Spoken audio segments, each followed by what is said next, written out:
So this was an unexpected video that I'm going to be doing today. Basically, I got to pull the locker out of the rear end. Went ahead and bought a part to fix. It's a Eaton Elocker. Where I'm at already, I got the tires off. Everybody's seen people do that. And I took the brake caliper and the what holds the brake caliper on off in one piece, and then I just ziplock it up there. What you can do is take a vise and put it on the pad to the back side right here and just tighten it down a little bit. You have to have two to do it, and leave it on this side and then go to the other side and do the same thing, and then you can just take the vise off and undo it, and it slips right off the rotor without a problem. So it makes it a lot easier not have to take everything apart. So I'm gonna go up here.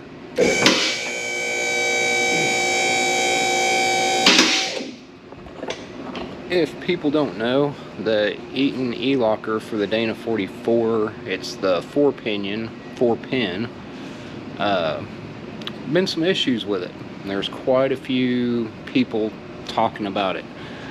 So I went to drain the oil on it, I guess it was last weekend, and I had little bits of metal come out. So I went ahead and took the back cover off. And I will show you. First, we have to drain the oil that I put back in out of it. And to get the locker out, you have to slide the axle out a little bit. And to do that, you take off this clip, and then you got 4 bolts around the back of this flange that you can pull it out just enough. You don't even have to take the brake off, but you can just slide the axle shaft out enough and leave it in there or whatever to get your locker out. Okay, I got the axle popped out. I just set a rag there so any oil doesn't keep coming out. I should have it pulled out enough that I can take these caps off. And got that one out.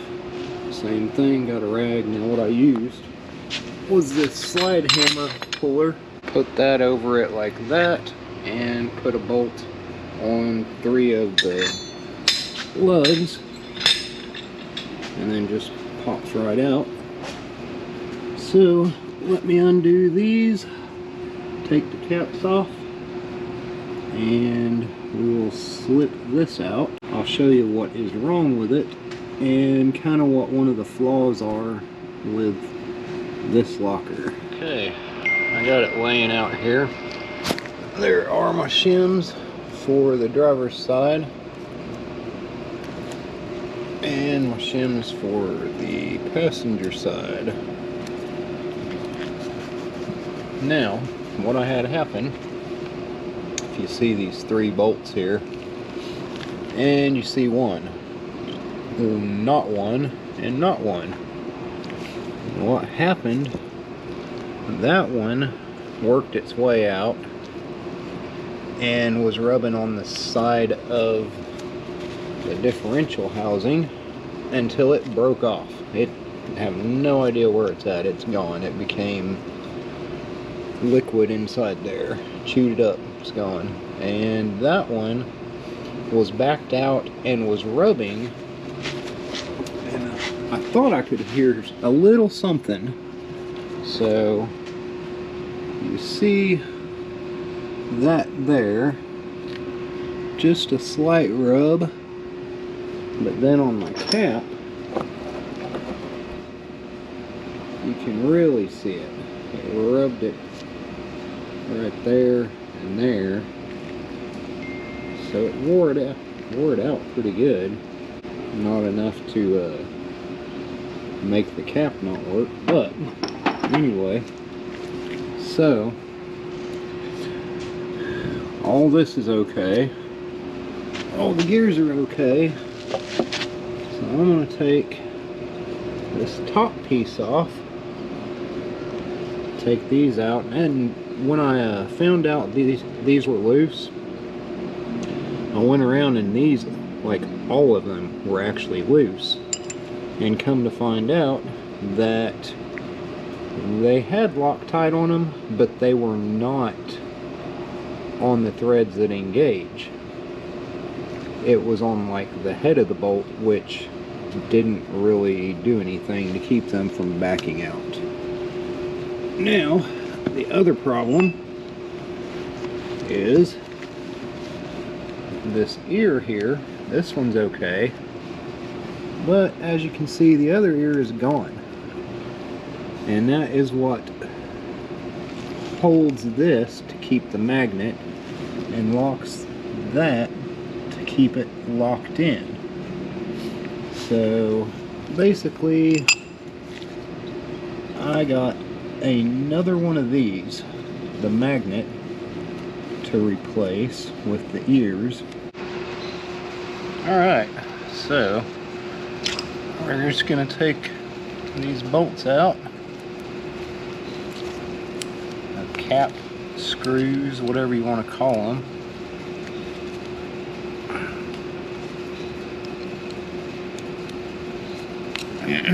Now this thing, pretty sure there's a spring under this from what I've looked at.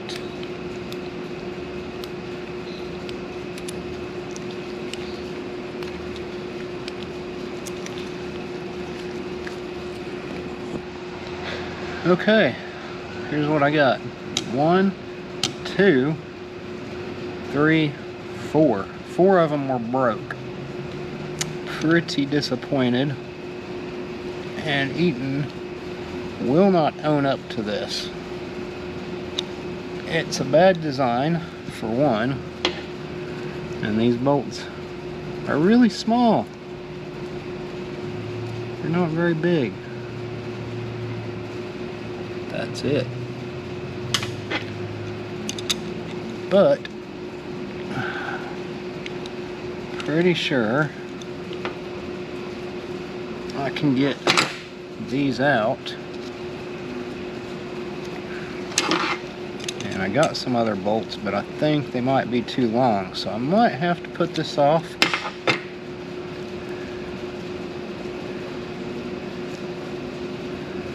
Do it a different tomorrow to finish up. We will see. Am I disappointed in it? Yeah, I'm pretty disappointed that this is the outcome, and now I got to get these two out, and they're going to be a little bit more of a pain in the ass. So let me find a drill and a tap. I went ahead and got a drill and a tap and got all these bolts out. These are the new ones that I had bought that are too long. That's all the way down. So I gotta get some new bolts tomorrow to finish that up. They are M6 by 3/4 bolts. So don't get a 1-inch long, get a 3/4 long. And the other thing, here is the electronic magnetic lock ring. If you look there, that's the tack weld that holds that on. Now, if this will focus, there's the tack weld, and there's the ones on the new one, which look to be about twice the size as that. So hopefully this one is going to hold up. We will find out. Either way, we'll have an extra ring. I'm thinking about trying to make another one like that and tack weld it there where that one literally broke off right where the right at the weld. So you can see how small the little tacks were when they did this. So anyway, I got that taken care of and put on. That's pretty simple to take off and on. You don't have to remove the bearings doing any of this, and basically just set it back up with the shims that I had. Okay guys, so got my magnet put back on with the tabs. Definitely look welded better, so we're just gonna run it. And I bought some bolts today, the correct size. I actually bought extras, and they are 1 inch total length with the socket cap head. It's a M6 by 20, and I put 263 red Loctite on about the last 1/4 inch of the threads, and we've already put that on. And for these M6 bolts, because Eaton did not have a spec for me, so I looked up the spec for the actual socket cap bolt, and it is 14.8 Newton meters, which comes out to roughly, I think, 145 inch-pounds is close. So I ended up going 12 foot-pounds with a digital torque wrench. So they're all torqued down to 12 foot-pounds with red Loctite on them. Let's hope that solves the issue. And we got everything cleaned out over here. Got all that clean. Got my shims cleaned back up. They're nice and clean. Got my caps cleaned up. And we're going to try putting it back in. And I am going to check the backlash on it once I'm actually back in. Alright, have the dial set up. It is set to 0. Looks like we are about 8. So I'm happy with that. Basically just took it out, set it right back up the way it was, and it doesn't look like we've gotten much wear at all since we put them in. Put the axles back in, tighten them up, and put the brakes back on. Put the cover on, fill it, and I also got to stick this little thing up through here, which goes like that. And I'll grease that little grommet up so it'll actually go in there. Now I tighten these up to 80 foot-pounds, and we got the axles back in with the plates bolted down. Now all we got to do is put the rotor on and put the brake brackets back on. Then we will put the cover on and fill it. Alright guys, I'm done here. We got everything put back together. Got the wheels even torqued down from the last time I rotated them, which was probably about a week ago. So anyway, I'm gonna go check this out, make sure that there isn't no weird noises or anything. It's about 98 degrees in here. Tired of working in the heat already.